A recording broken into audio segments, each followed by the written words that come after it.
Kayuh bersikal di negara orang jika mempunyai tujuan baik dan matlamat besar menyebabkan kita merasa lebih berseronok, dan ini yang saya dapat rasai melalui kayuhan beberapa negara ASEAN, terutama Laos. Walaupun Laos kini dilihat sebagai sebuah negara asing bagi kita, tidak ada kaitan dengan kita, tidak ada kaitan dengan Melayu, tetapi dari segi sejarah memang ada kaitan. Dari segi mereka juga merupakan dari kategori Austronesia yang bertemu dengan rumpun Melayu. Dengan itu, apabila saya ke Laos dari Nong Khai, saya kayuh dari Nong Khai masuk ke Vientiane, ibu kota Laos, saya sentiasa memikirkan tentang saki-baki rumpun Melayu. Dari segi sejarah memang terdapat negeri Melayu Champa di Champasak, dan dari segi sejarah juga Luang Prabang, ibu kota lama Laos, diberi nama Negeri Jawa.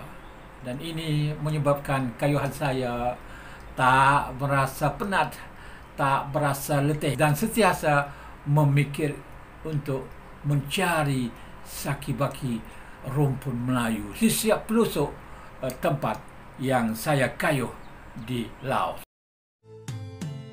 Hamba ada cerita untuk dipersembahkan.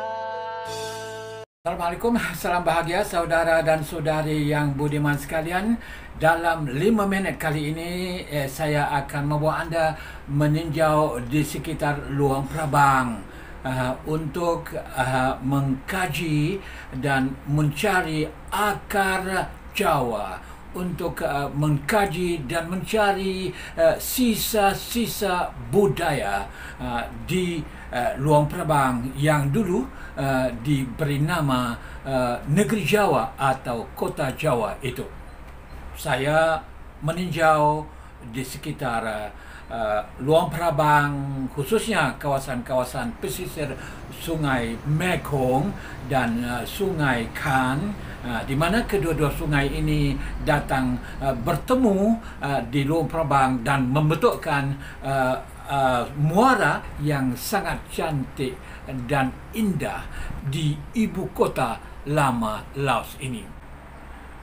Sudah tentu selama 3 hari saya berkayuh di Luang Prabang dan kawasan-kawasan berhampiran, tidak berjumpa dengan orang yang mengaku diri sebagai orang Jawa, dan tidak berjumpa juga dengan orang yang boleh bercakap bahasa Jawa. Itu adalah perkara biasa. Sekarang ini kalau ada orang Jawa di situ, kalau ada orang Melayu di situ daripada keturunan orang Cham dan sebagainya, sudah tentu ratusan tahun berlalu, mereka sudah hilang segala-galanya, tidak boleh bercakap dan tidak boleh lagi mengenal diri mereka sebagai orang Jawa atau orang Melayu dan orang Cham. Bagaimanapun dari segi bentuk rupa orang Laos secara keseluruhannya, termasuk orang Laos dari pelbagai suku kaum, memang ramai sekali, malah boleh dikatakan majoriti mereka adalah serupa dengan orang Jawa, serupa dengan orang Melayu di Sumatera dan di Malaysia dan di 3 wilayah di Patani Selatan Thailand.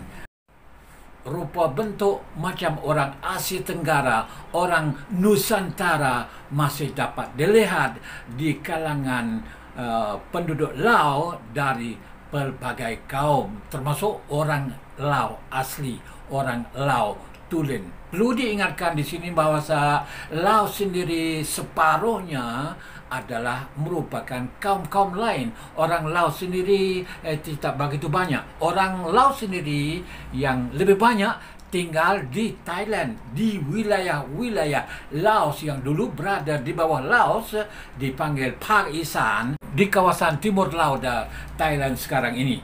Itu orang Laos, tapi sekarang ini sudah menjadi orang Thai. Tapi mereka masih bercakap bahasa yang sama, yaitu bahasa Isan, bahasa orang timur laut Thailand yang sama dengan bahasa Laos sekarang ini. Tapi mereka sudah menjadi orang Thai. Dan penduduk di sebelah sini adalah lebih ramai daripada penduduk negeri Laos yang asli.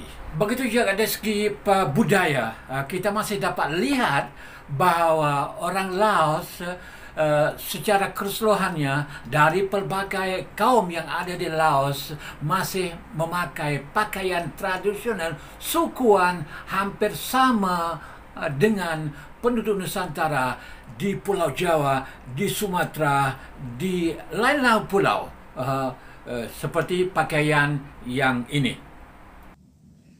Ini suku Hmong di Laos, dan suku Hmong ini terdapat juga di Thailand dan Kamboja dan Vietnam serta selatan China. Pakaian tradisional suku Hmong ini adalah sama atau hampir sama dengan pakaian suku-suku di Nusantara, di Sumatera, di Jawa, di Kalimantan, Sabah dan Sarawak dan Filipina.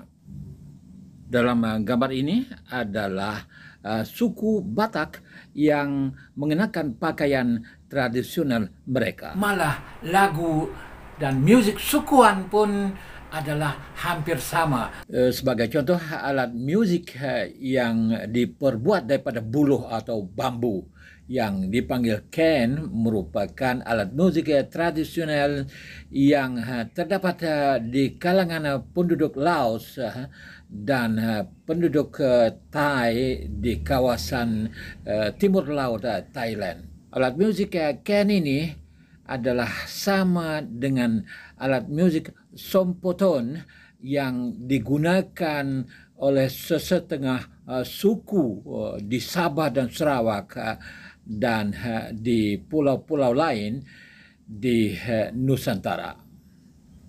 Ya, masih ada banyak lagi yang perlu digali, perlu dikaji mengenai akar Jawa Melayu ini di Laos, atau mengenai persamaan ciri-ciri tertentu antara rumpun Melayu dengan rumpun Austronesia di Laos ini. Dan insya Allah selepas COVID-19 ini pergi dan hilang, saya akan kayuh lagi ke Laos dan akan memberi tumpuan kepada Champasak, di mana terletak sebuah kerajaan yang besar di sana ketika Laos masih belum wujud lagi. Sekali ini saja 5 minit kali ini, dan kita berjumpa lagi di bahagian akan datang. Sekian, terima kasih. Wassalam.